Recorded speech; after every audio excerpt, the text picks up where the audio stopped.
అండి, అందరికీ నమస్తే. ఈరోజు సొరకాయతో పచ్చిమిరపప్పు ఉంది కదా, దాన్ని ఉడకపెట్టుకున్నాను. దాంతో దాల్చా చేస్తున్నాను అనమాట. ఉల్లిపాయలు తీసుకున్నాను, కొత్తిమీర, కరివేపాకు పెట్టుకున్నాను, పప్పు ఉడకపెట్టుకున్నాను. ఇప్పుడు మెదక్ చేయాలి.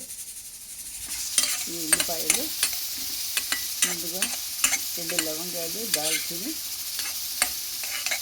ఉల్లిపాయలు, పచ్చిమిరపకాయలు వేసి వేయించిన తర్వాత అల్లం వెల్లుల్లి పేస్ట్ కొద్దిగా వేసాను అన్నమాట. ఇక్కడ బాయిల్ అవుతా ఉంది, ఉడుకుతా ఉంది. సొరకాయ ఉడుకుతుంది అన్నమాట. కొన్ని వేగిపోయింది. ఇప్పుడు కొద్దిగా జీలకర్ర,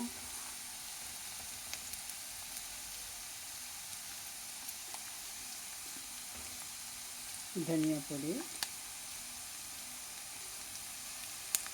కారము తగినంత, సరిపడంత, రెసిపీకి సరిపడినంత కారం అన్నమాట. పసుపు వేసేసాను ఆల్రెడీ, ఇప్పుడు వేసిన అవసరం లేదు.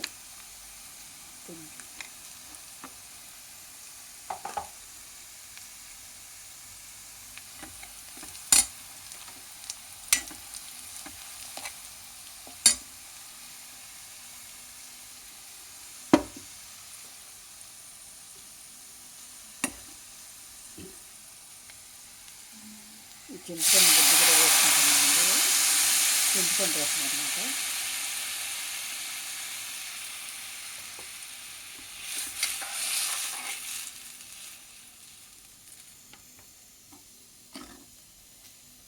పప్పు కలుపుకోవాలి మనము.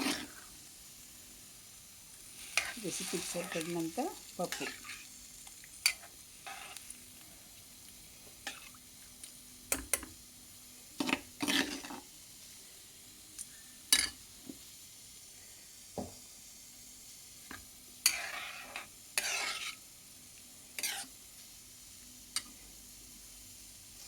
కొద్దిగా వేగాలండి.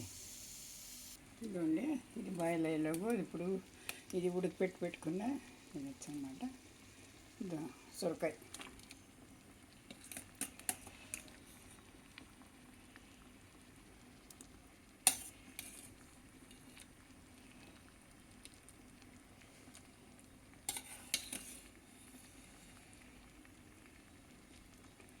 చివరిలో నీతితో తాళింపు పెట్టుకోవాలండి. ఈ పప్పులో మొత్తం కాయగూరలన్నీ కలిసిన తర్వాత నెత్తు చివరిలో తాళింపు పెట్టుకోవాలి, పోపు పెట్టుకోవాలన్నమాట.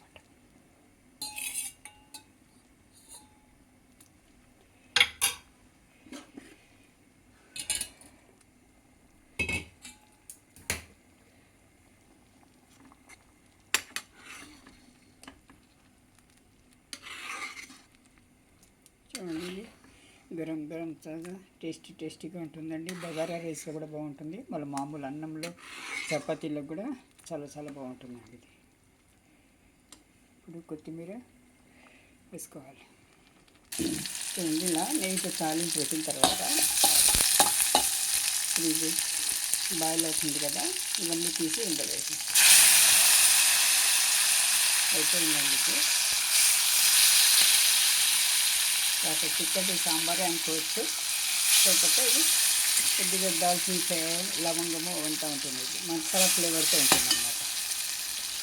ఇంకోటి దాల్చా అయ్యింది.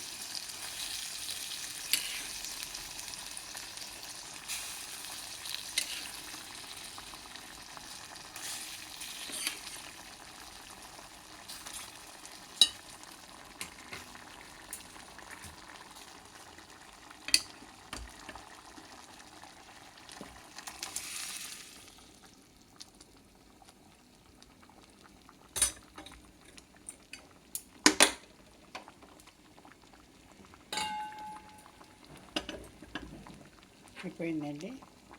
Tasty dalcha ready. సొరకాయ దాల్చా.